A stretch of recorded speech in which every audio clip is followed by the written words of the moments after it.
governments and the BC Wildfire Service, among other partners as well.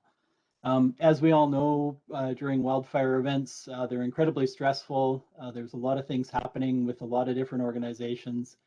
And we recognize that, you know, the effects of wildfires and the stress of impending wildfires on our agricultural producers is significant for sure. So before we start this morning, I'd like to start off the day with an acknowledgement.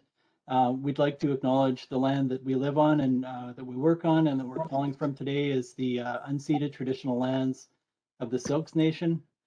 And of course, on our title slide, you would have saw the little logo. Of course, our thoughts are with the discovery of the 215 children at the Kamloops Residential School. So we've got a pretty dynamic session for you today, hopefully. And we've got a number of different speakers. We have Harmony Bjarnason, who's going to start off the morning just telling us a little bit about the project. We're going to hear from Sean Vaisler with the Regional District of Okanagan-Similkameen. He's going to tell us a little bit about the activities of the RDOS and how they're preparing for wildfire season and how they'll support wildfire events. We're going to hear from Rob Oshawi from the Penticton Fire Zone. He's going to talk a little bit about the seasonal bulletin from BC Wildfire and give a little bit of his own update. And then we also have a number of people on the call who are emergency management experts and wildfire experts. We've got myself and Paul Edmonds. Paul will be running the chat, so if you have any questions, please feel free to ask him there. We also have John Davies from Frontline Operations Group. He's a wildfire expert, and Chris Zabek is on the call as well, and he's with the Ministry of Agriculture, Food and Fisheries as a regional agrologist. So if you have any specific questions for these folks, please let us know. So this is definitely an interactive session. We want to hear your questions. We want to hear your comments or your feedback on the program so far. Please feel free to ask questions in the chat box. And after each speaker, we also have an opportunity for everybody to ask questions if you have any or make comments. And this webinar will be recorded. I know there's a few people who weren't able to make it today just because of work restraints or other commitments. And so the Regional District of Okanagan-Similkameen will be making a copy of this available, and we'll also share a PDF of this presentation with anybody who likes it and probably be sent out to the registration group. So with that, I will pass it over to Harmony to provide a little bit of an introduction. Thank you, Chris. Good morning, everyone. I'll keep it short and sweet, but we just wanted to give you a little bit of a background on how we got here. This is our second agriculture wildfire information exchange. We hosted one last year and we were able to do it again this year. And certainly the hope is that this will continue on into the future. The Regional District Okanagan-Similkameen will continue to host these events every spring to provide an outlook on the wildfire season with help from BC Wildfire Service, and then really to talk about emergency response at the regional districts level and all of that, and really start to develop some strong communication lines between the regional district and agricultural residents.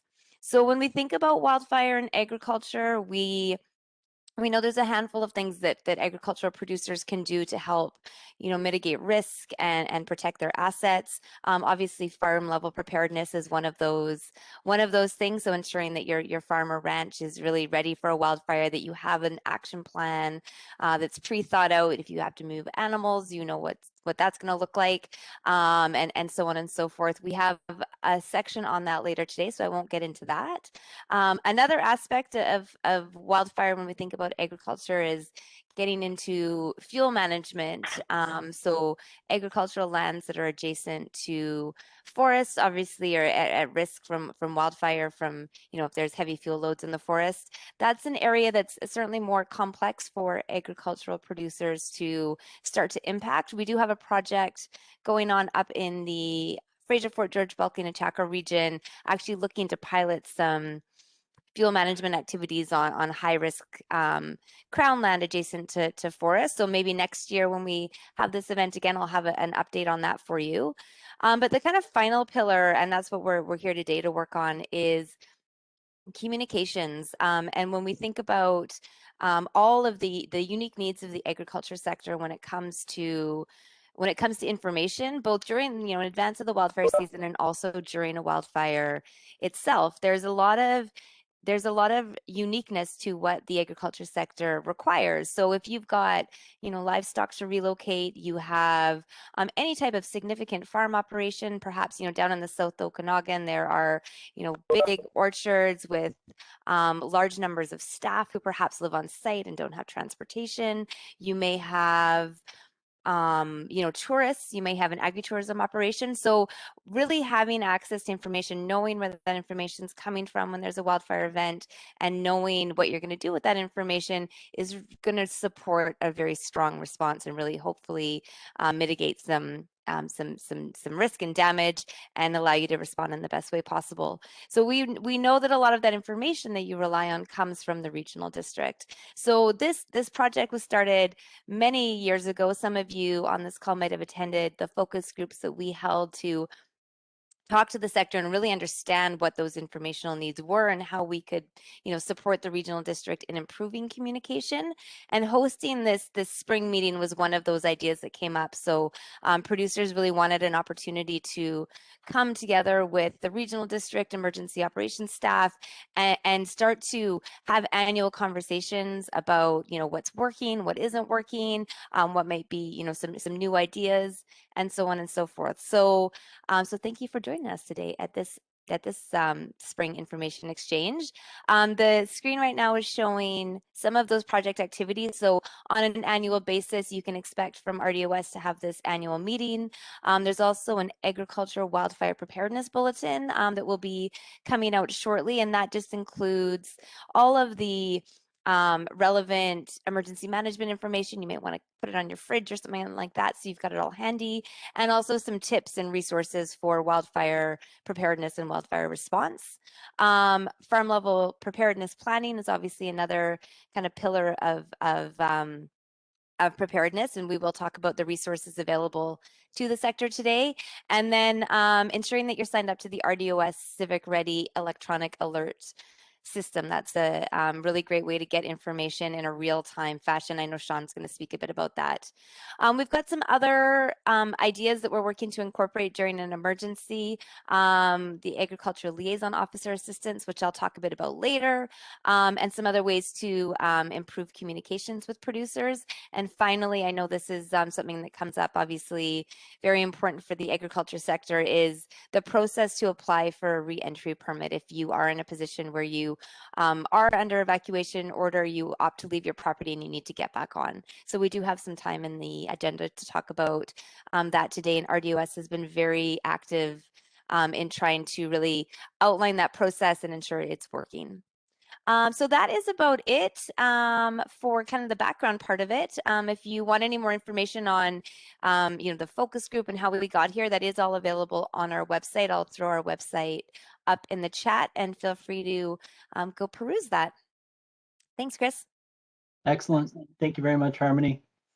So looking really briefly at our agenda this morning, we're going to have a great update from Rob with the BC Wildfire Service. Then, as mentioned, Sean from the Regional District of Okanagan-Similkameen is going to talk a little bit about mitigation activities, Fire Smart, the different communication methods that the RDOS uses. He's going to talk about roles and responsibilities of different organizations, different evacuation stages. We'll talk a little bit about farm level preparedness resources, and we'll talk a little bit, as Harmony mentioned, about the Agricultural Liaison Officer Assistant Program. So does anybody have any questions before we start? Okay, hearing none, I'll pass it over to you, Rob. Take it away. Good morning, everyone. Can you guys hear me okay?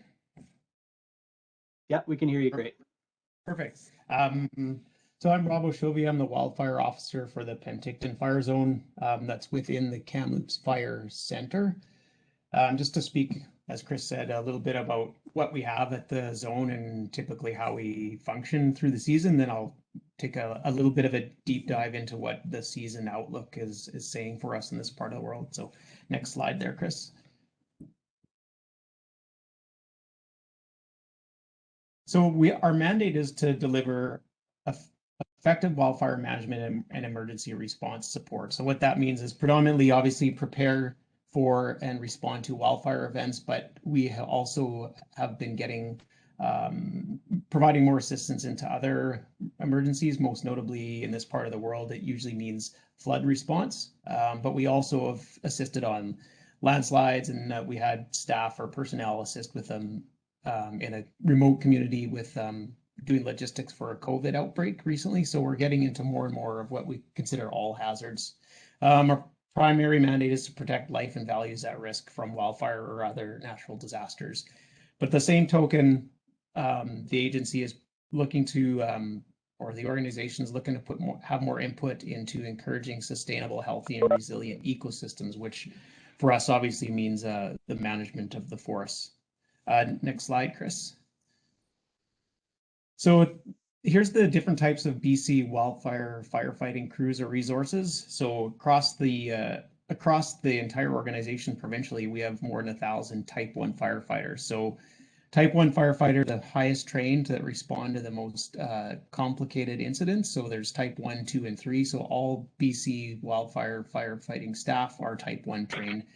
Type 2 and 3 are typically contract crews. So within Penticton Zone, we have 7 3-person initial attack crews. So the initial attack crews are the quick response and are usually the first crews to arrive at a fire that size it up and start actioning or provide like a oversight of what kind of strategies or tactics would be employed. So most of the time we actually can access a lot of the wildfires by vehicle in this part of the world, but when you get into July and August, we typically have rotary wing helicopter support because the fires start occurring in places that are less accessible, or we get more of them, and then we use the helicopter, of course, to support the crews on the ground. Unit crews are the 20-person Type 1 crews that respond to the larger fires that go beyond, a day or two of initial attack. Our zone doesn't have any, but our adjacent zone, Merritt down the road, they have 3 unit crews, and in the center we have 7 20-person crews, and they're a provincial resource, so they move throughout the province, and quite often we actually will send them, when conditions permit, to send some of these unit crews outside of the province to assist other agencies across Canada. And last year, in the fall, BC Wildfire sent about 450 personnel in September and October down to Oregon and Northern California to assist with the wildfires there. Rappel crews, there are 10 of them located provincially in Salmon Arm, and they will often help that those really hard to get to fires that are in higher elevations, and they often help create access. We see rappel crews somewhat regularly in our zone. When things get busy, we often request a rappel crew to work on fires that are difficult to access. Paratac crews, they're located in northern BC. We don't see them that often, but they are available to us if we require them. Next slide, Chris.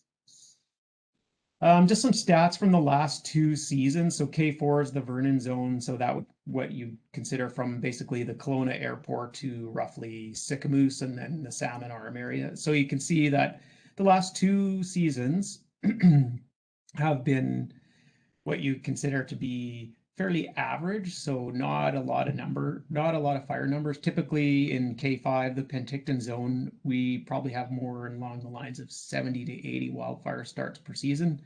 And then last year was below average. And then in terms of area burnt, we were also below average. Well, 2019 would have been closer to average. Last year was below what you consider to be below average. But if you look, next slide there, Chris. If you look closer into the stats, we had one very large incident that probably accounted for about 90% of the area burned in our zone. It was the Mount Christie wildfire last August that occurred in probably some of the worst conditions we had, or that you can experience in Canada or in this part of the world. 320 homes evacuated, 3,700 residences on expanded evac alert for 6 days, and then you factor in the COVID-19 issue, and it really made things complicated for both the responders and then the residents in the community. So even though you might have only had a very average fire season, embedded with that was one very, very serious incident that, took a lot of resources provincially for probably the better part of 2 to 3 weeks. So the numbers don't always tell you the complete story. Next slide there, Chris. What we've been getting more and more involved with, we had a active prescribed fire program in the early 2000s and 2000 up to about 2012, but it kind of about 2013 to about 2018, because of the wildfire load, we kind of had gotten a little bit out of the business and weren't able to participate on that. But there's been more resources at the center level to help us work with proponents to develop and implement prescribed fire plans across the center. In fact, we had probably one of our best springs across the Kamloops Fire Center. We probably implemented about a dozen prescribed fires. We worked with the Lower Similkameen and Indian Band and implemented a portion of phase 2 of Crater prescribed fire, where we treated about 350 hectares of land base. We also have a plan on the shelf for the Monroe prescribed fire. This is in partnership with the Penticton Indian Band and with the District of Okanagan-Shuswap, and this is above Peachland. Unfortunately, the appropriate conditions never materialized this spring, so we were unable to do anything in terms of getting fire in the landscape. However, we've committed to maybe looking at a portion of it that we could potentially do some work there in the fall if the right conditions materialize. We're going to work with the Penticton Indian Band to do some of the pre-burn work over the fire season as conditions allow crews to get up there. Next slide there, Chris. We have various provincial funding programs available to communities. Predominantly the one that is most common to or most known is the Community Resilience Investment Fund. So that's funding that a lot of communities within the regional district and municipalities can apply for funding for up to $150,000 to look at wildfire mitigation projects or programs. And the most common one, of course, is through the Fire Smart program that funding can be available. We also have on the Crown Land, Wildfire Risk Reduction Funding, which that's used to do those more large scale fuel management or fuel reduction projects that are implemented by the provincial crown. And a lot of those are the projects that we end up developing or implementing a follow-up prescribed fire treatment if appropriate. Next slide there, Chris. So here's the wording. So this the Fire Smart community funding supports, that's on federal reserve lands, and then intake opens actually coming up fairly soon and closes early fall. And then I know the most common one that we work with is the CLWRR. This is a partnership usually with the with the resource district, and we're partnering up a lot with the First Nations. And it's based around a lot of science and risk class, and typically they try to prioritize areas that are within the wildland urban interface, so within about 2 kilometers of a community, and then have a certain density of homes or structures. So that's where a lot of the funding is being directed to at this time. And that's probably going to continue for at least a few more years. There's quite a bit of funding available, so we hope that program continues, because it's certainly a priority for us, and of course with the provincial land on the provincial land base. Next slide there, Chris. So our priorities as an organization, we know that by developing and building strong relationships with all these partners, that people have a greater level of trust in our organization, and that we can contribute to a lot of things that occur on the land base. So that's how the organization and center has really been moving over the last couple of years, and we will be continuing to operate in that manner. So hopefully we can contribute to a bunch of these projects that are ongoing, and partnerships where appropriate and where possible. In some cases, some of the projects we've been asked to help assist, it's not really feasible for us to do so. But when it's on Crown land that's adjacent to a lot of these municipalities, we can certainly provide resources or some expertise to make sure that these projects are implemented and completed. Next slide there, Chris. Probably just noted about the COVID-19 impact and all the adaptations that we had to implement to respond to wildfires and then work with partners. So it obviously made firefighting more challenging. In March of last year, we established a business adaptation and continuity team to anticipate and mitigate as many related risks as possible. The big thing was the strain that it had put on staff, and so we were really focusing on the mental health and well-being of personnel to make sure that everybody was okay. Even though conditions have eased up, we are still have all these processes in place. Like we have limits to numbers of people within our facilities, vehicles, with the masking like everybody else. We're still following those until I would assume right through the fire season again. Things are generally going well. We haven't been impacted with any outbreaks locally. I know that some staff that had gone down to the States were had caught the virus, but they were isolated and it didn't make sure that it did not spread into the community. So that's a big priority for us, and we're going to keep operating in that manner. Next slide there, Chris. Just some of the processes or adaptations. We actually put it at category 2 and 3 open burning very early last year, just to minimize the potential for human-caused wildfires. So having to have us respond with large numbers of people to wildfires was trying to reduce that from happening. And then, of course, minimizing smoke with a respiratory illness. So that was the big thing that we had done provincially, and all these other things like removing face-to-face meetings, virtual formats, you know, implementing guidelines for employee interactions. It was no different than any other organization. It was difficult though too, it's like quite often our crews respond to wildfire incidents with municipal fire departments. So we always made sure we had a senior officer, we call a response officer, go with crews to make sure that we're following, crews from both sides are following those adaptations and that keeping everybody safe. So it worked really well, and we're going to continue to operate in that manner for the rest of this fire season at least. Slide there, Chris. Here's just some information sources. Like we have a lot of information that's available to public, and these are some of the places that you can look to get some of this information. Like we've made huge efforts to make sure the public remains up to speed with what's happening wildfire wise, prescribed fire wise, and then for burn bans and restrictions. And of course, as you know, as of noon tomorrow, through the fire center, there's a category 2 and 3 open burning prohibition going into place, just because of the accelerated dryness that we are experiencing in the forest due to obviously a lack of precipitation and the early snowpack removal in the lower and mid elevations. Next slide there, Chris. So any upcoming engagement sessions with BCWS, I guess this falls within that too. Of course, we do annual pre-season planning and engagement sessions that every zone does with a lot of different partners. And lots of times they will come to us, as in this case, is they'll tell us what they would like us to cover. Like we're quite open to doing some separate one-on-one sessions, and all you have to do is reach out to myself and pick a time and a place and what kind of topics fire related that you would like to discuss. And we're pretty open to having a staff member come and speak to your organization. So next slide there.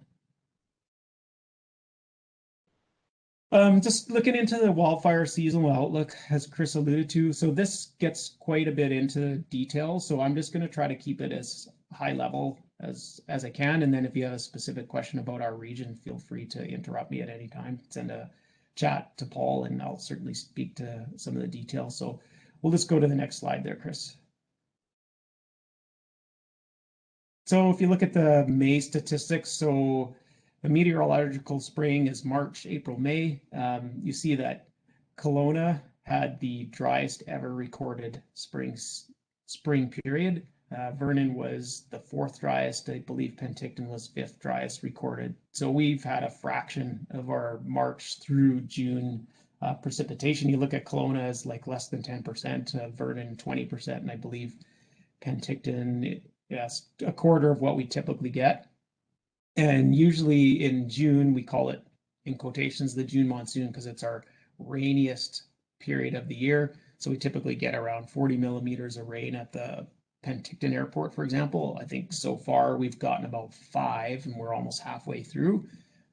The forecast is fairly unsettled over the next 7-day period, but there does not appear to be any kind of significant rainfall. So chances of us receiving our normal rainfall for the period of June is probably low. And even if we do, we're still in quite a bit of a moisture deficit.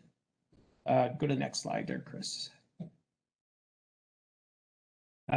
So yeah, like look in the southern half of the entire province has received a lot less than normal. Most areas are below 40%, and then it just reinforces the point. Kelowna, Vernon, and Kamloops are below 20%. So spring temperatures were normal, but that isn't going to have a long-term effect. It's just really the moisture at this point. So you can see like we're in quite a bit of a deficit. Next slide there, Chris. Here's our update through last week. So we've had a lot more wildfire numbers than last year. So there's the rolling averages. So area burnt, 2,300 hectares, not a huge amount, but a lot more fire numbers. We had, obviously, in April, we were quite busy. In our zone in particular, we had 20 fires, whereas last year, I think we maybe had about a half a dozen. So our pre-green up, since green up occurred or partly occurred in early May, things have slowed down. But even though we're getting less fires right now due to green up, the large fuels continue to dry out. So it's a little bit of, what I'd say, the calm before the storm. So things are quiet, but if we don't get some regular fire or regular rain, sorry, we could be into a very busy July, August period. Next slide there, Chris. Yeah, that just kind of highlights what I've just mentioned. So as we progress into June, green up will continue across the province to moderate fire behavior and keep fires relatively small. So what we're seeing is green up kind of slowed up quite a bit because we didn't really get much precipitation in the last 2 weeks. So typically by now, most of the grass or fine fuels are kind of in that 70 to 90% green state. We're seeing that it's probably really only about 50, 60%, enough that it will keep fires manageable, but it just know that, you know, if it does get warm and dry, that we'll get into that cured state a lot earlier than we typically do. Typically, it's kind of about mid-July, you see things kind of cure out and we start seeing increased fire activity or greater spread in wildfires, but it could occur earlier. Next slide there, Chris. Just looking at fire size and number of fires, so you can see the totals right there. For fires for spring, you know, quite a bit more active than the last 2 springs for sure. And in our zone in particular, that's bang on. I think our largest fire was only about 5 hectares. But the Merritt zone had a couple that went well over 100 hectares and had a lot of resources to get it under control. And what we're finding too, or what we have found, even though fires haven't gotten very big, is that, you know, most of our fires are typically less than a hectare. And it usually takes maybe a day to get it to an under control state. We're finding it's been taking quite a bit longer to change the status from being held to under control because the large fuels are so dry that it's taking crews considerably more time to get that under control state and using quite a bit more water. Like, so we typically in summer, we put water tenders on standby to assist crews with water delivery because there's not a lot of water obviously in this part of the world, but we were putting tenders on standby as early as end of March and using them on wildfires. So we had tenders that would spend an entire day with crews and usually they fill 1 tank and they're gone, but we had to use tenders quite a bit. So the cost and time and effort to put out some of these smaller fires in April were disproportionate to really the size. So they're really taking the amount of time that they take to extinguish and get under control as they would in like a July timeframe for the same size of fire. Next slide there, Chris. And here's just a snapshot provincially. So obviously the red circle in the very bottom of the screen there. So the Duff moisture code that basically is kind of the mid layers in the ground, but what it translates into is the smaller diameter trees. So if you look at the landscape, the forest is like kind of like a campfire. The DMC fuels that are referencing are kind of like your kindling. So you're looking at values of 100 plus already, and actually we've seen some in some of the stations where it's approaching 200. So that's a mid-August value. So you can already see that those fuels are in a really dry state right now. Next slide there, Chris. So the drought code is the only fuel moisture code that runs year round. So you're already seeing values that are, we have a couple that are in that 500 to 750 range already. And that's kind of values that you wouldn't really see in this part of the world till mid or even late July. So We're roughly, kind of depending where you are within the center, roughly 4 to 6 weeks ahead of normal levels of dryness. Like we opened our first fire weather stations March 4th, and usually we don't open them till mid or even the later period of March. But they were open 2 weeks earlier than normal. So yeah, the large fuels are very, very dry. Next slide there, Chris.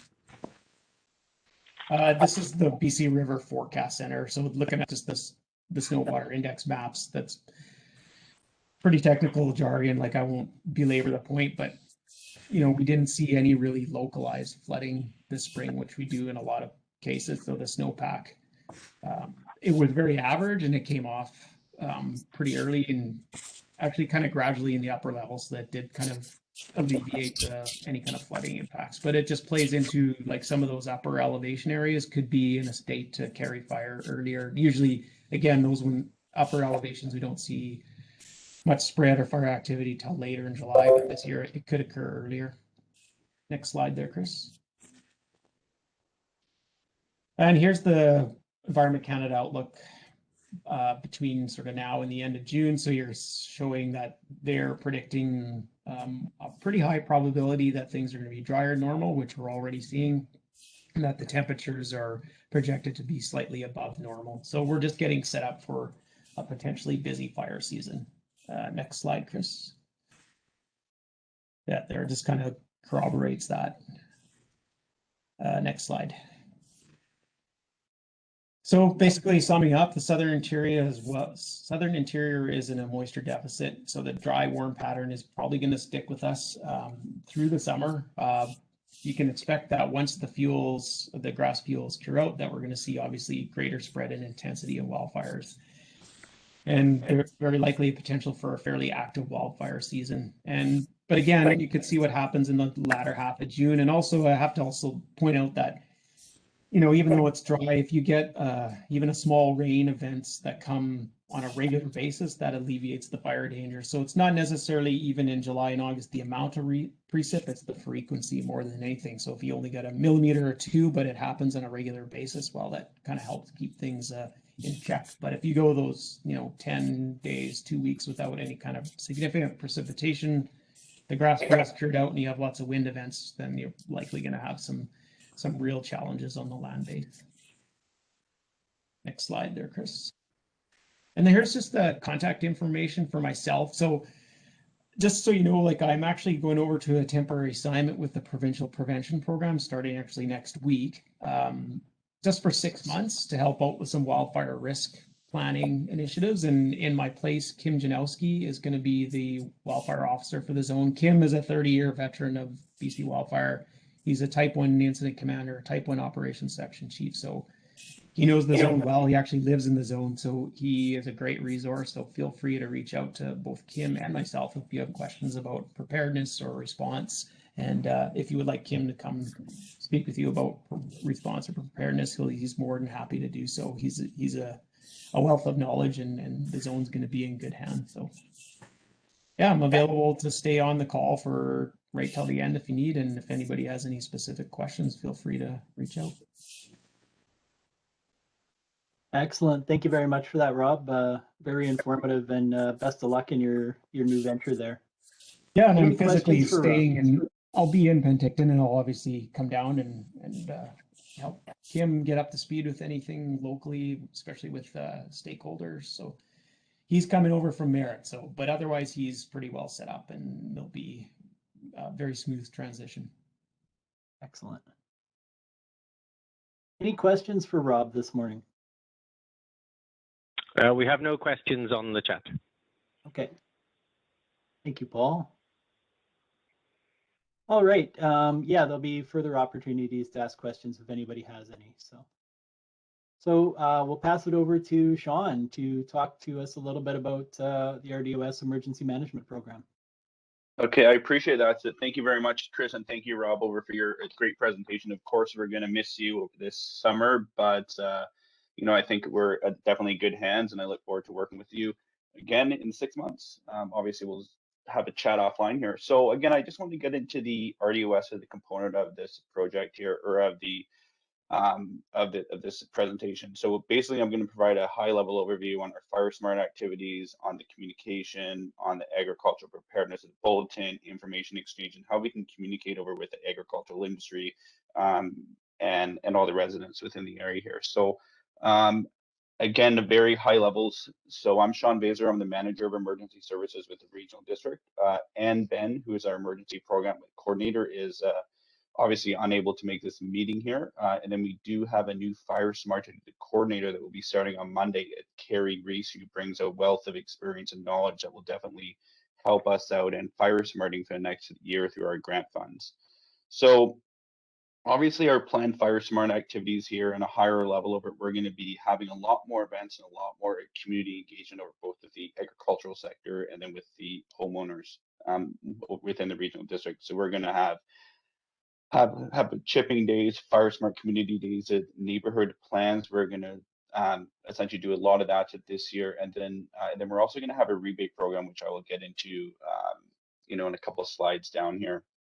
Obviously, on the communication points here, we do want to stress our emergency.rdos.bc.ca website. Over that is our information for all your preparedness, all your emergency operations center, and a response information will be on that site. So that is the source of information of all your truthful information for emergency events.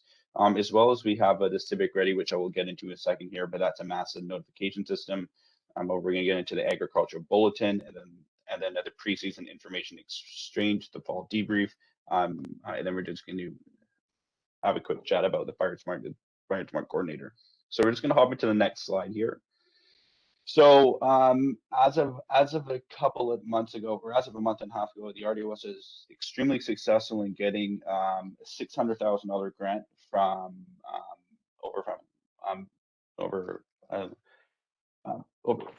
the province of BC over with the CRI program over that Rob described above. So it's $150,000 for the RDOS and $50,000 over per electoral area. So that's $600,000.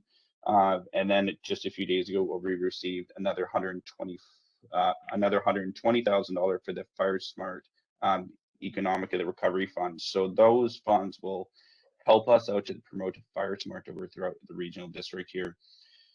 So all of our current and recent projects. Obviously, we have South Okanagan, the Similkameen Advisory Group, and that's more for the individuals, so your fire chiefs or the industry, the leaders within the area over, and it's not specific over to agricultural, it's everything. So that is a new initiative, interagency initiative that we've started this year, and that obviously we're going to continue over throughout the years over to come.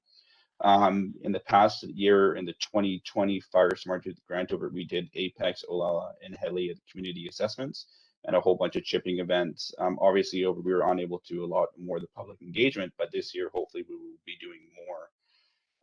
Other wildfire mitigation plans, RDOS has been a part of the CWPP. All of our plans since 2017 over. So there are a lot of fire smart communities within the regional district. And that's obviously every year we are working with all the fire smart boards that are within the communities and ensuring that they can promote the fire smart activities. And obviously, as well as Rob indicated earlier over that we are doing all of the prescriptions and treatments over. We have been doing that as well regionally for several years now. And then over for this year, we will be doing some over in the Naramata region. If you can go to the next slide, please. So information, obviously, if there's an emergency, that is the most important source of knowledge you want as a homeowner or a business owner. So that information can be found at emergency.rdos.bc.ca. It's a specific website over for emergency management and fire smart. So there's the RDOS website. Anything emergency management wise, so you're going to get redirected to here. So obviously we have on the left hand side here, we have interactive maps. So when that will show, in the fresh out season over your sandbag locations, and then it will show your evacuation zones, orders, alerts, any hazards within the area. It'll actually populate on there. So the information that we're seeing in the Emergency Operations Center, some of that high level information will be provided on the public site here so you can have a look online. As well as we have all your latest updates, so all the information releases, all the state and local emergencies, evacuation orders, rescinds, etc. All that information, even emergency preparedness, can be found on the latest updates. So that's a great source of information. And then obviously we have on our website there any other emergency management related information. So how to prepare your property for an evacuation, how to be fire smart. Also, it has a lot of the information that we're providing today in the agricultural sector, and then it has all your resources and other information. So it's a great, it's a fantastic tool. As well as we have the social media. So emergency management, RDOS is the social media handle for our EOC. So if you do have a Twitter or social media, please like and subscribe over to that. Obviously, that's a bit of a plug, but that is a great tool for getting up-to-date information. We like to use that first. And then, of course, we do our information releases and we go out on our other social media platforms. But our emergency website and our social media handle there is the best opportunity for information. And then if you go to the next slide here, we can get into Civic Ready. And Civic Ready is a massive notification system. In the coming months here, we'll actually be updating the system, and there'll be a new provider, and it will provide us to give an opportunity for all the new systems that are coming to place. So apps, the ability for having an emergency at the zone and only activating the residents within that area, and other awesome tools that we can use with smartphone technology and and all that fun stuff. So how Civic Ready works is a mass notification system. It's an opt-in system, so individuals can sign up on our RDOS website, and it can provide information for when there is emergency alert order, if there's any emergency events, or even like your curbside recycling and all of the regular information. Obviously, the plug which I want to give is everybody should sign up for that emergency notification. It provides it to you via email, via text message, a voicemail, and then a phone call. So it gives you that opportunity. So if you're living in a rural environment, over, let's say, in Falder, where there's no cell phone service, it'll send you an email and it'll go to your landline. And then obviously when you get back into cell service, it'll provide that as well. So there's a lot of opportunities to get information from the RDOS. Again, we want all the information that's coming out of the EOC is the source of the truthful information. So if you're hearing it on other social media and other community groups, I just want to remind me just to go back over to the RDOS website, and that's where you're going to receive all that information. I'm going to get in over to the next slide here. So the Agricultural Wildfire Preparedness Bulletin. If I'm moving too fast here, everybody, if you just want to let me know in the comments here, I can definitely slow it down, but we do have a lot of information we got to get through here. So add this in the title here, or we'll be sending the updated bulletin after the webinar here. So the bulletin at a higher level here provides individuals within the agricultural sector information on the outlook over for wildfire. The best thing is to provide everybody with the information that they need over to be extremely resilient over during emergencies and to prepare. So in the bulletin, we have the wildfire outlook. Over there is a high-level overview about the project, over what is ongoing activities, emergency activities, and information. So it gives you a very higher level understanding on what over to do, and what's the bulletin going to be for the next several months here. And then it gives you all the contact information there. So that we will be providing, that will be public information. So if you do have that from a year ago, it will get updated for this year. So over in this segment here, if you just want to go to the next slide here, I don't know if anybody has any questions over for the first segment here about Fire Smart or about the bulletin. We have no questions on the chat, Sean. Great, I can continue. Okay, if we can go to next slide here. Hey, excuse me for one sec, Paul and Sean. I just wanted to say, if anybody wanted to unmute themselves to ask a question, I know it can be quite hard to type your question in, so certainly feel free to do that. I know we kind of quickly move through the BC Wildfire Service question period too. So certainly feel free to unmute yourself and ask out loud. Thank you, Harmony. Yes, obviously, if you have any questions, please unmute yourself. That's great. Yeah, I probably should have said that earlier, but yeah, if you have any questions, if you want to have them in the chat, or else you can just interrupt us here and we can definitely answer your questions. So I'm just going to go over what happens during a wildfire emergency. Again, the evacuation stages, the alert, the order, the rescind are the same with any emergency. So if there's a flood, a wildfire, a landslide, anything that poses a life and safety or an imminent threat over to life and safety, the Emergency Operations Center within the regional district or even a municipality would activate a state of emergency or an evacuation alert order rescind. So on a higher level here, we're going to discuss the evacuation stages, applying for reentry permit, to the roles and responsibilities of the agricultural sector and of the RDOS, and then as well as the farm producers as well. So if we can go to the next slide.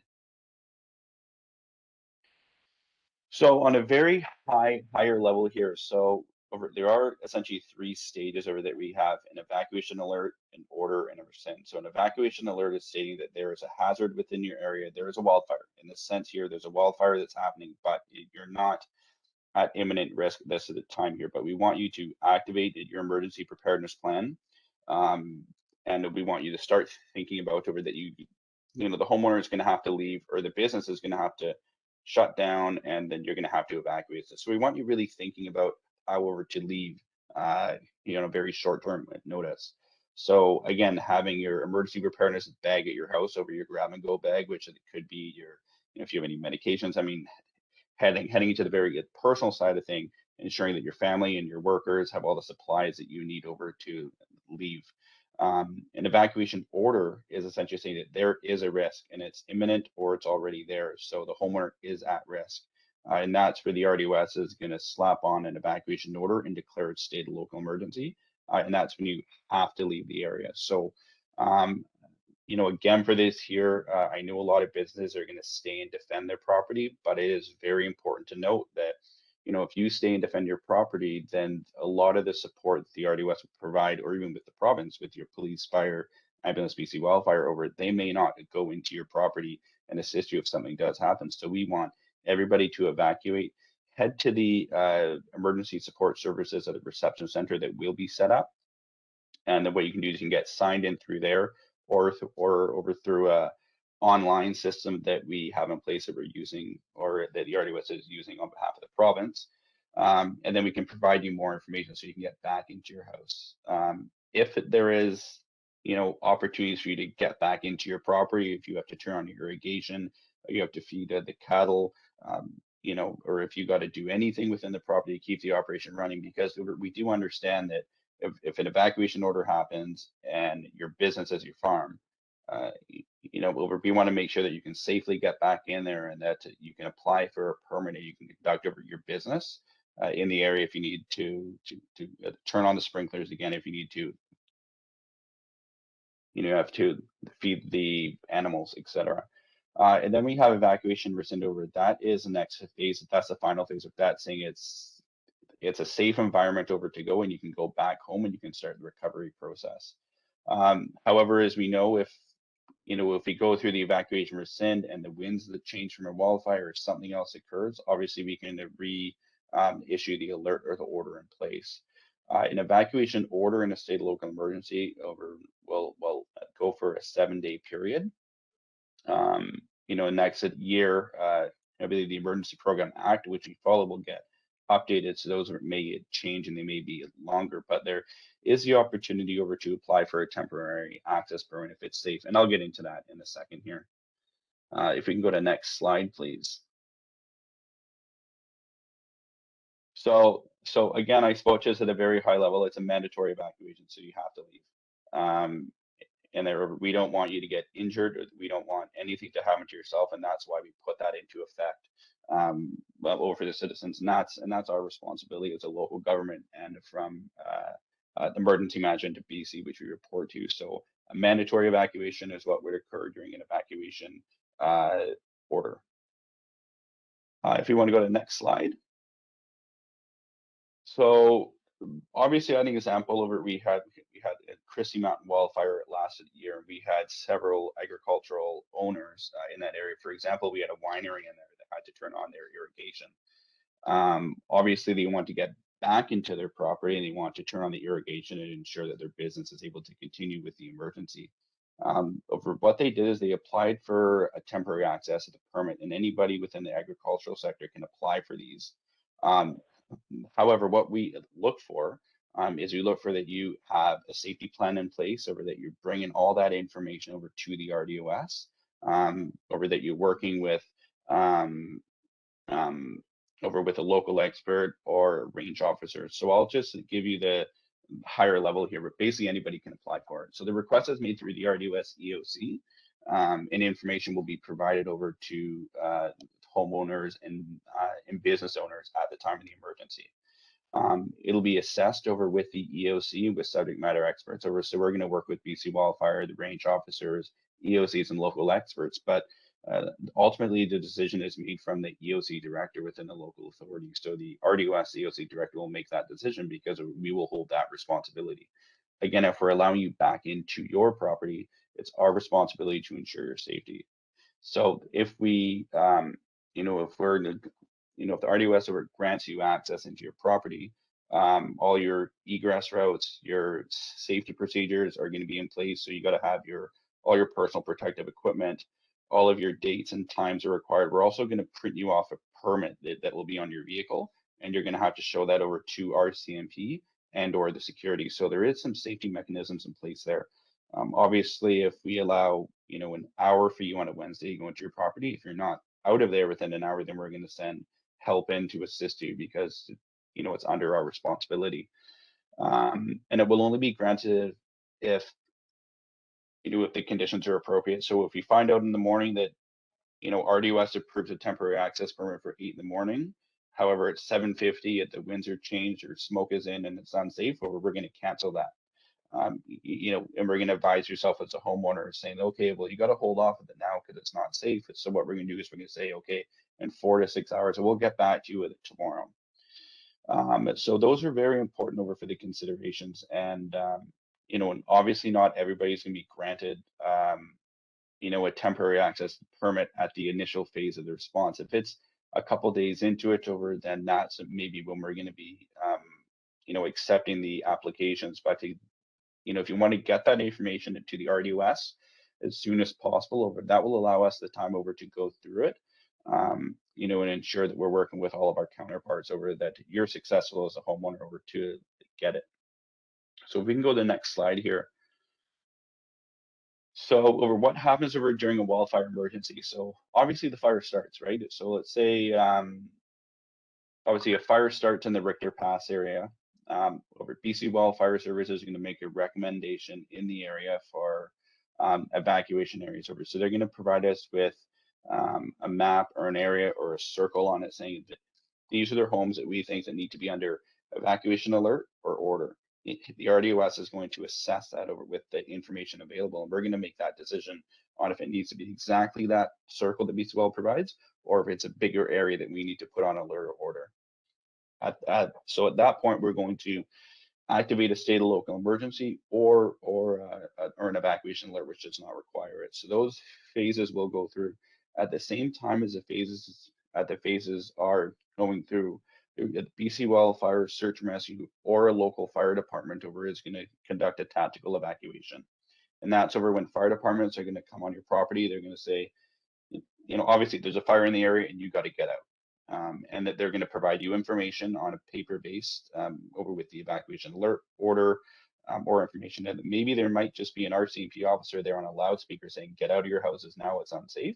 And that may be how it is. It will be stressful a little bit in the beginning if there is a tactical evacuation because it's very fast moving, but the RDOS will ensure that that the homeowner gets that information as fast as possible so we can ensure your safety. Obviously when we're conducting and we're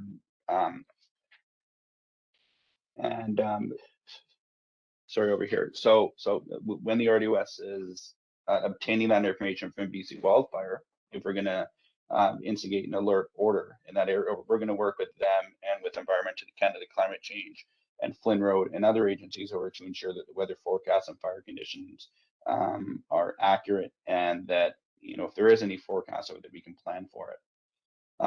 And then our EOC is going to implement, and you know, when you know, if we have to implement any other actions, of course, during a wildfire, the regional district is not the lead agency, it's BC Wildfire. So we're supporting the site. So the RDOS is supporting the firefighters on the ground from the local authority, and then BC Wildfire. So all the decisions that are made on the ground for how BC Wildfire is going to conduct themselves is actually managed by BC Wildfire Service. And that's how it was over a year ago to Christie Mountain Wildfire. So if we can go to the next slide. So with the roles and responsibility over this is a higher level here. So we're going to go through the EOC, Emergency Program Duty Officer, activation of ESS, Emergency Operations Center, implementation of state and local emergency, the RCMP. So essentially, if we want to, so our RDOS, the Program of Duty Officer, is a 24-hour rotation. So we have a duty officer that's available for any type of hazards that occur within the RDOS. That's the same for BC Wildfire, has a duty officer as well at out at the fire center. Our activation of emergency support services, the RDOS has a various emergency support services of the volunteers and teams throughout the region. So again, if it's a structure fire at an apartment building, or if it's a wildfire that's occurring within a rural area within the regional district here, we have volunteers that will come and assist you and ensure that you're provided services. And that could be emergency support services up to 72 hours. And then as well as you provide, you know, all your incidentals, your group of lodging, food, and etc. You know, if an evacuation order is implemented. Emergency Operations Center includes livestock requirements as well. So we work with the agrologists within the area. We work with other ministries. You know, in the RDOS, we'll work with yourself over to ensure that we can provide that information over to you. Then implementation of the state and local emergency, obviously our EOC will issue those. And then the RCMP, search and rescue, and other agencies are going to deliver the notices over to the homeowners, like I stated earlier. If we go to the next slide here.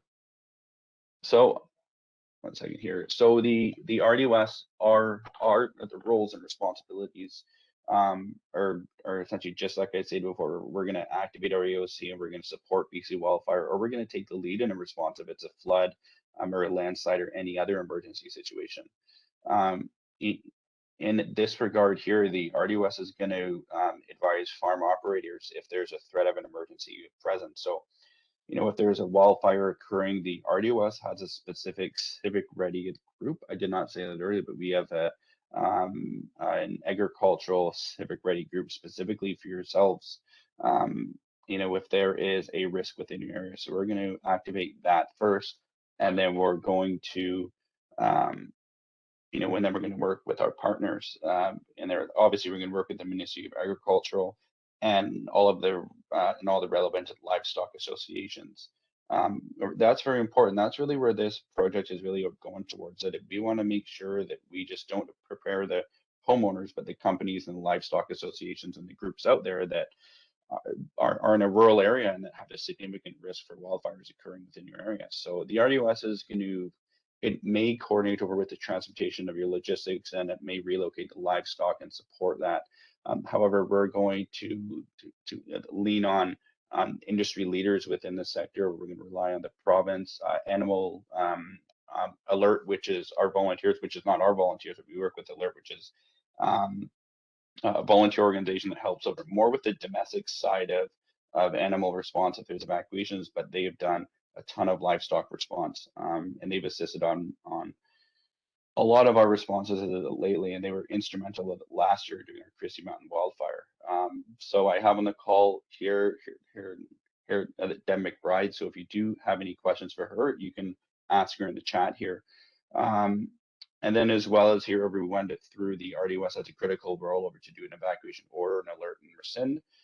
Obviously to work over with the Ministry of Ag, and ensure that we provide that information out over to you. But communication is so vital during a response and getting out there. Obviously, a year ago during the Christie Mountain over, we just didn't have a COVID-19 and a wildfire occurring over. We had a ransomware attack. So obviously our systems are down. So our biggest lessons learned out of that response, and with any response, is we have to ensure communication with everybody. So these are things that we're constantly improving, and they're constantly evolving, in our system here with everybody. So ensuring that you have a plan in place, or that you have the ability to communicate, will help us ensure our roles and responsibilities, and our responsibility is provided down to yourself. If we just want to just head over to the next slide. So obviously the Ministry of Agriculture, if requested, is it's going to support the RDOS EOC. Obviously, we're going to work with a regional agrologist within the area over to understand, and we're going to work with the range officer to ensure that we have a local touch on the, on the community. So ensure that we're getting in contact with the right people to ensure that there's that opportunity there.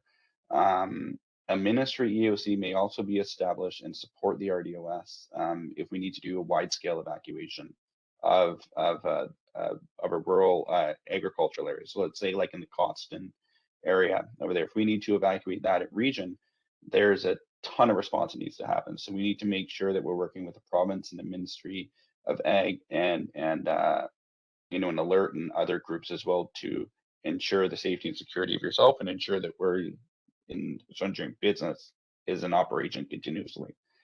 Obviously our EOs, or obviously the Ministry of Ag, is going to provide advice over to the farm owners over to protect the livestock, including plans for relocating livestock. So having a plan in place, and we're going to discuss this afterwards here about your plan. It's ensuring that's in place over prior to the emergency. Having that information at the beginning, if you work on that in the springtime or in the winter time, over before that happens, and ensure you got the contacts, ensure you got the plans in place, and that'll help you out, and that'll let you reduce the stress during an emergency. Because in that sense, I can open up the book or the plan, and I can say, okay, I need to do this, and that's going to support you during a response.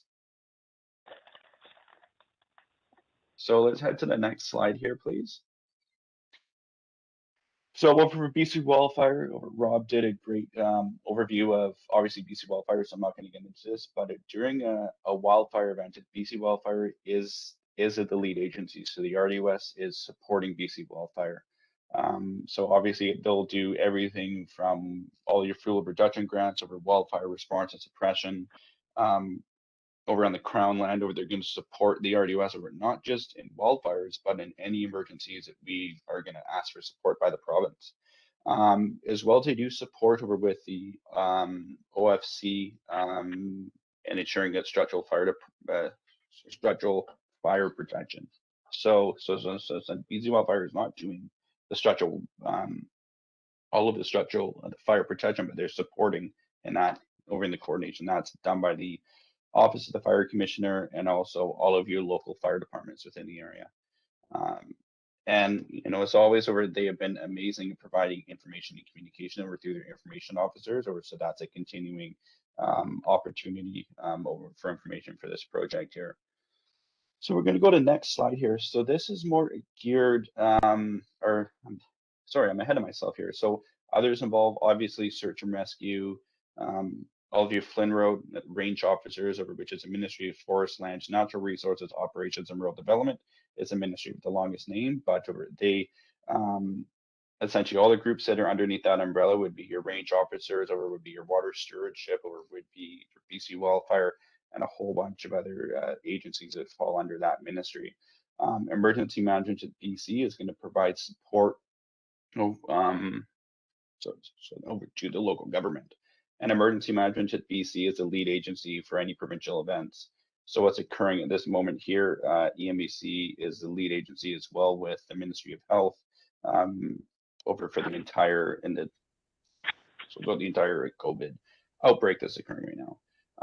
Agricultural organizations, all your utilities, your BC Parks, your Ministry of Transportation and Infrastructure, and so on. So there is a ton of individuals that are involved Obviously, and the list is continuously growing every year. So it's fantastic for us and our information and our liaison officers over to work with these agencies and groups over to ensure that you have that information when there is an emergency occurring.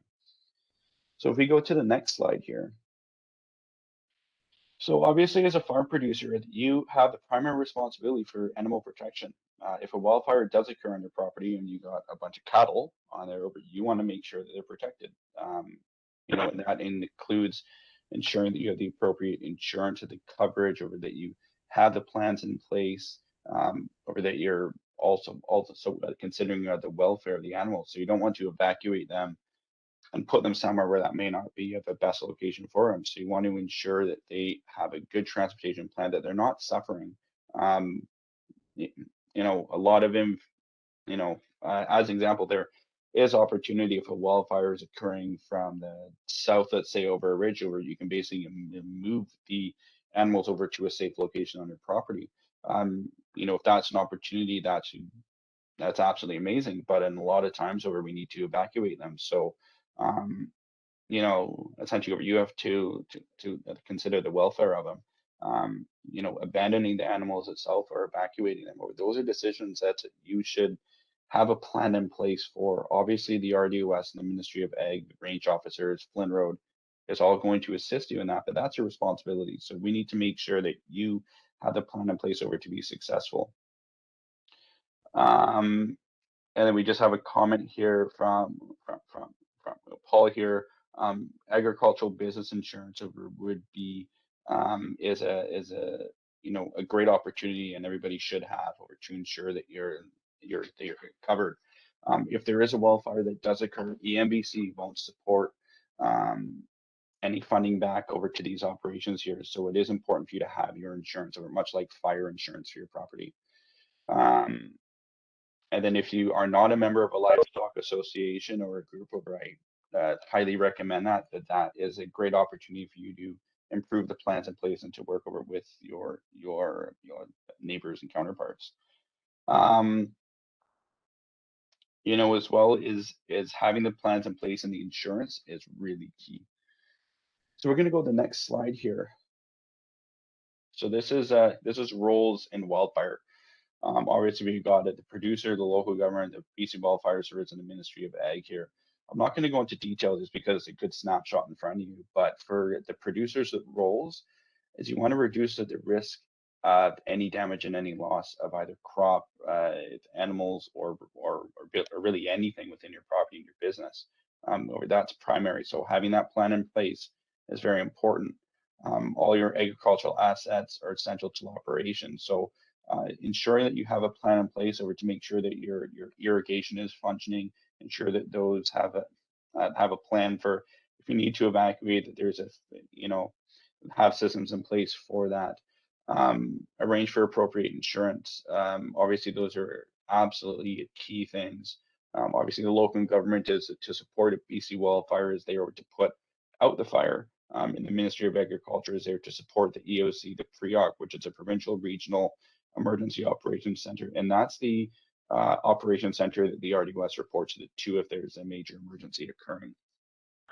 So having the plan again is extremely key. So if we go to the next slide here, if you do got a pen and paper, please head over to the website above and please fill out the Farm and Ranch Wildlife Plan. That is completely vital over to the success of your operation and the resiliency of your property if there's wildfire occurring. That will assist you to ensure you got a plan in place. As an example, let's say there's a wildfire occurring on your property and you have an opportunity for BC Wildfire, the fire department, over to hook up over to your water. There's opportunities for that to add into your plan, which is assist responders. Ensuring that you have any vehicles or any deployments or those opportunities over to transport your animals or to deal with, if there's a prolonged fire, to see how long you are able to water the vines, or if you have to attend to the farm. And then ensure you got a plan for your staff, and for yourself on there. So that's a very important opportunity that you guys should be taking a very serious serious consideration. As a breakdown over to that in the next slide here, it gives you, this is basically the detail of everything you need for it. So your wildfire threat, how to deal with your livestock, the protection, sheltering, your relocation, your gates, ensuring that there's opportunity for BC Wildfire to get onto your property. Obviously, if there's a state or local emergency that's in effect here, we can actually enter onto your property through the Emergency Program Act. So ensuring that your gates are open, that there's ability there for us over to get in. And then obviously there's all the grades of checklists in there. As well, all your sprinklers, your backup, the power, your personal evacuation, and then in there over your checklist over for, if you are applying for a temporary access permit, all this information will expedite the RDOS's ability to approve over that a permit.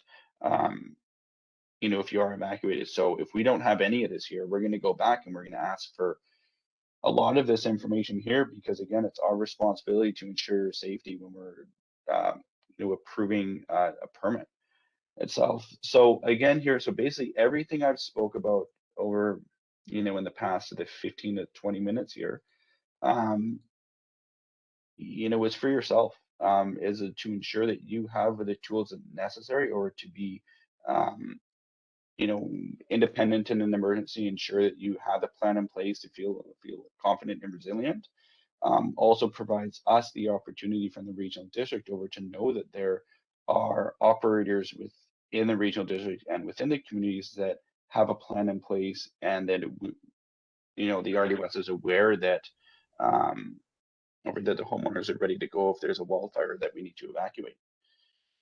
So again, we're going to go to the next slide here. Obviously, there's a ton of information, but if you have any questions, I'd be glad to answer them now, or if you have any questions for the chat. Thank you, Sean. We haven't got any questions for you because I think that was extremely detailed. Thank you very much, Sean. We did have a question earlier on from Pierre. It's a really good question that, in fact, Rob has answered, but I think it's worthwhile bringing it up. Pierre asked the question, are BC Wildfire aware of the connector size and different adapters that's required when connecting to vineyards or agricultural producers? And in fact, it was some information we had from a focus group last year, which we include in the 2020 Wildfire Bulletin. Rob, can I ask you to talk about all the different connectors that BC Wildfire carry and how you assess water sources? Sure. The crews, their crew vehicles, they have adapters to adapt into all the standard, like agricultural, also municipal fire department, hydrants. They're all set up, and they're very well aware of like the different requirements. So most of the connections are pretty standardized. So we have adaptation or adapters for every size of water delivery system. But we also carry portable bladders too in the trucks, like 1,500 gallon ones that can be deployed and filled fairly quickly, and then they can work on a small, that would supply 1 or 2 crews for probably a good half a day to work on fires locally if they needed to. And like I said, I kind of alluded to, we have the tenders. We have tenders that are on short-term contract for the fire season all throughout the zone. So if we get to a place where it's difficult to access a water, like a permanent water source, then we can get tenders into just about anywhere and deploy tanks just about anywhere. So we're pretty well set up for the season. What I'm getting at is any vineyards that I'm installing now, I get a forestry connection hookup in the vineyards close to the, say, forests or fence line. So when I install those, the property owner knows that if he's there, if a fire happens. But I think it would be a good idea if forestry are aware of all the extra connections that I'm putting into the properties. In the event that you guys get a truck, you're out of water, and hey, I didn't know I had a connection here. This is what I'm getting at. And I got about 5 properties that install forestry connections, but I don't think you guys are aware of that. If you can send those properties to my email, that would be great. can make sure that staff are aware. And I'll get your email, someone will give it to me. Yeah, Yeah, Paul can put it in the chat. So Yeah. Okay, good. Yeah, just as Chris said, we'll put it in the chat. It's also good to put that information in your farm preparedness plan as well, because those plans come into Ministry of Agriculture and the RDOS. But thank you very much, Pierre, for raising that. We also got another question, not quite related to that, but Brady from CBC News is actually on the line, and he's actually put in the chat his telephone number because he's hoping he can meet with some producers today, possibly later this morning or earlier this afternoon, to talk to them about wildfire preparedness and perhaps what you're doing about it, or if you've got any stories to share from your perspective of, hindsight is always 2020. We want everybody to be prepared, so I would encourage, if you've got anything to share, have a look at the chat and Brady's number's in there. Thank you. Back to you, Chris. thanks, Paul. Do we have any further questions for either Sean or Rob or anybody else on the call before we move forward? Okay, we will have another chance for questions before we finish. So I'm going to pass it over to Harmony to talk a little bit about the Agricultural Liaison Officer Assistant Program. Great, thanks, Chris. Hi, everyone. So I'll tell you a little bit about this new role that we identified and have been piloting with the Regional District Okanagan-Similkameen. So this is an idea that came up not only in the Okanagan, but also in other parts of British Columbia where they've experienced severe wildfire, particularly in the Caribou and in Bulkley Chaco. And really, it identifies the importance of recognizing producers as an asset during a wildfire or during wildfire to support response and improved communication activities. Certainly, agricultural producers are, uniquely placed to provide information that really no one else might have. Specifics about farm production systems, about contact information for different geographic, locations, knowing, which farms are what and who's who and what types of operations they have, that local on the ground knowledge, and then linking information between the Emergency Operations Center and agricultural organizations who, during a pretty significant wildfire, certainly the role of the agricultural organizations is not to necessarily share information, but if we have someone in place that can help to feed that information to those representatives and they can get it out to their membership during a severe wildfire, that can be really helpful. And I think, as well, to support response, we certainly all heard stories about fast moving fires where, maybe the fire comes up really quickly and the evacuation alert stage is short or non-existent, and you've got to relocate livestock very quickly. And often the only people that can do this effectively and efficiently are the producers themselves or producers in the region. So it's really just recognizing that we have some clear expertise and knowledge that if we can integrate that into the EOC response is going to be a lot stronger. So the Agricultural Liaison Officer Assistants, the role itself, these are individuals who have been pre-identified, so they're representing different production systems, they're representing possibly different geographic regions as well. So last year, for instance, we had 7 or 8 people trained up, I think 8. We had 2 reps from cattle, 2 reps from grapes. There you go, we've got the list up here. So we had Bridget Daniels and Keith Manders. I don't actually think Linda Allison was trained, but I know she certainly was aware of the program itself. Sandra Oldfield was representing vineyards, and then Pierre Levesque, who's on the call today, was representing just grapes in general. For cherries, we had Aaron Carlson, and for general orchards and palm, we had Lorraine Bennest, and then for horses, Paul Fife and Tracy Medway. So the idea here was that we've got these individuals who they've got just extraordinary knowledge about production systems, about who's in the area, about how to get in touch with people, and can really act as that information liaison. So training them and making them available to support response should make everything stronger. We did have a bit of a challenge with training last year. Obviously, it was COVID, so we were not able to train in person and do any kind of tabletop exercises, which was certainly a challenging year to start this with. We did still host a training. These individuals were available during the wildfire season to support RDOS. The really significant fire, the Christie Mountain fire, they weren't needed. RDOS had everything under control, so we didn't get to trial anything last year, really pilot anything beyond the training. So, I mean, obviously, we're going to be hosting the training again this year. Fingers crossed, maybe we'll be able to do something in person, which would be really beneficial for, obviously, agricultural liaison officers who haven't had the opportunity to, go into the EOC. And, you never want to have ideally we'd have a wildfire season where agriculture isn't affected, but certainly if we are in that situation, having these individuals available, or perhaps it won't be these people, perhaps some of them will replace some of them if they're not available. But having individuals identified and trained is going to be really helpful. And I think one kind of really important note is that the Ministry of Agriculture, Food and Fisheries, so we do have Chris Zabek on the call today, who's the regional ecologist for the Okanagan area.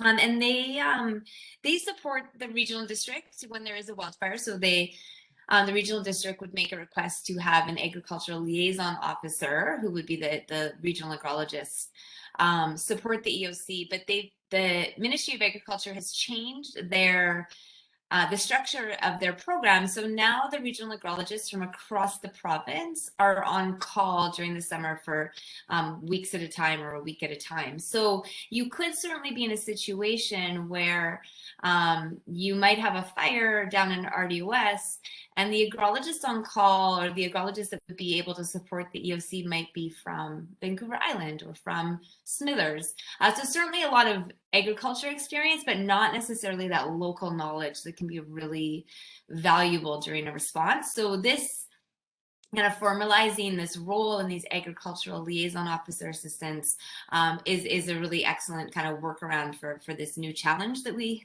have with having that local expertise. And I guess, this is only the second year that we're doing this. As I said, last year we didn't need to mobilize anyone. So we're kind of still working out the kinks. Some of the questions that have come up that we're hoping we can start to address this year are, the agricultural liaison officer assistants, obviously their primary function is during an emergency if they're called upon.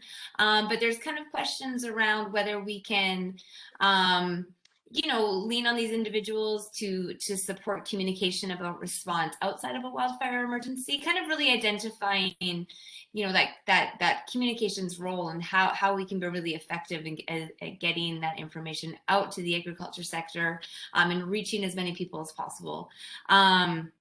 And other things like understanding how much time would be required of these individuals. Certainly, it might be like last year where we don't really need support at all. There might be situations where maybe we need, one representative, say it's from Cherries for a really brief period of time. Or it may be that we need individuals for an extended period of time, in which case we do have a mechanism to provide compensation, which I think is just really valuable to note on the call, and that I know agriculture gets leaned on a lot to provide services without compensation. So certainly the expectation here is that if there was a need to mobilize individuals for any length of time, that the compensation would be available for that. So yeah, I certainly will work as we train these individuals up for this season. I will be, letting the agriculture organizations know who those reps are and really working to spread some awareness about this role. But if you do have any questions about it, please do let me know. Excellent. Thank you very much, Harmony. So are there any final questions or comments from anybody on the call? Any questions that we didn't answer, or does anybody want to share an experience that they've had during a wildfire, or anything at all? We have nothing in the chat, so please feel free to speak up.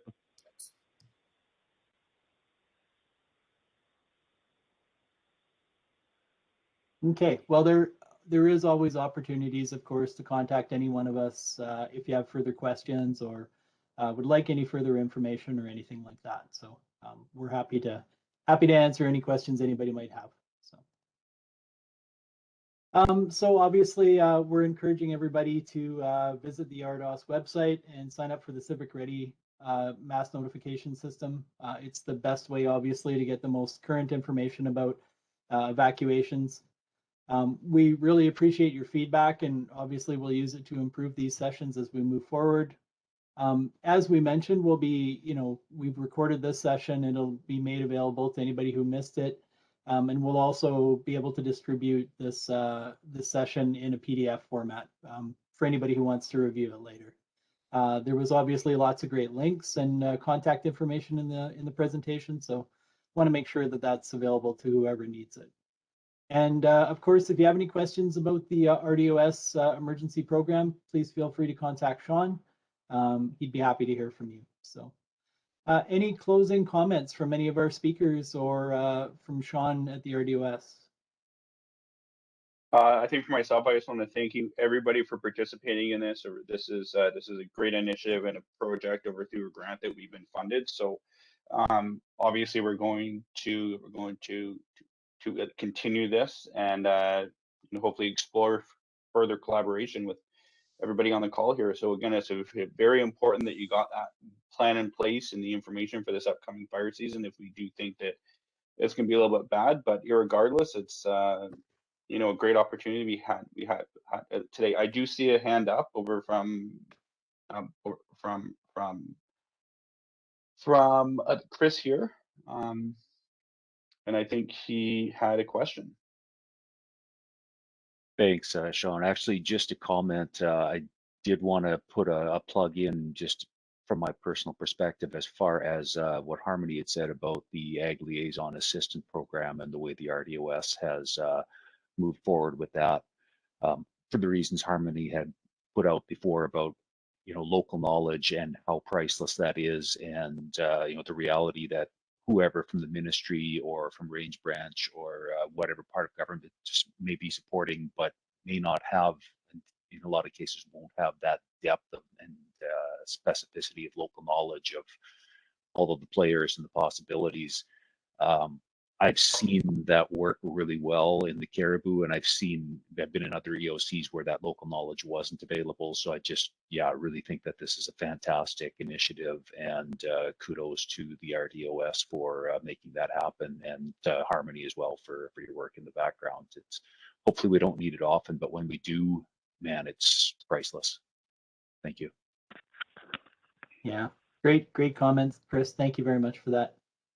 A big thank you today to all of our presenters. Some great information presented, and we really appreciate it. And thank you everyone for participating. We appreciate you taking time out of your day to come hear some information from us. So hope everyone has a great day, and feel free to contact us if you have any questions. Thank you. Thanks, Chris. Thank you. Thank you.